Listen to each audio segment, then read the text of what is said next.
Hello বন্ধুরা, আজকে আমি তোমাদের সামনে নিয়ে আসলাম ক্লাস 8-এর ভাগ প্রক্রিয়ায় ভাগ করাগুলো। দেখেন, 1 নম্বরে কী আছে, এখানে m² + 4m - 21কে m-3 দিয়ে ভাগ করি। তো আমাকে করতে হবে, কি করতে হবে, m-3 ভাগ চিহ্ন ব্রেকেট দিলাম, দিয়ে m² + 4m - 21। এবার সর্বপ্রথম আমাকে প্রথম রাশিটা মেলাতে হবে। প্রথম রাশিতে m² আছে, তাহলে এখানে m এর সঙ্গে আমি কত দিয়ে গুণ করব? এখানে যদি আমি একটা m নিই, তাহলে m আর m গুণ করলে m², আবার m দিয়ে -3কে গুণ করলে -3m। এবার ভাগে করতে গেলে চিহ্নের পরিবর্তন করতে হবে।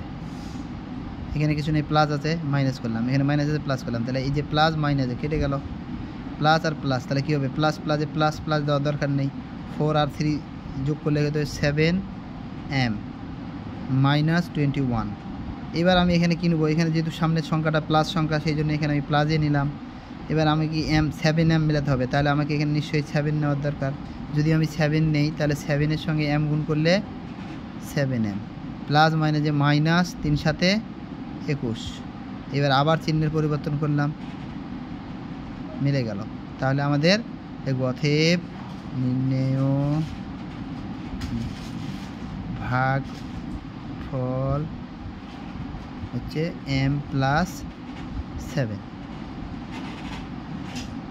এইরকম আরও ম্যাথের সমস্যা সমাধানের জন্য আমার চ্যানেলটাকে সাবস্ক্রাইব করুন।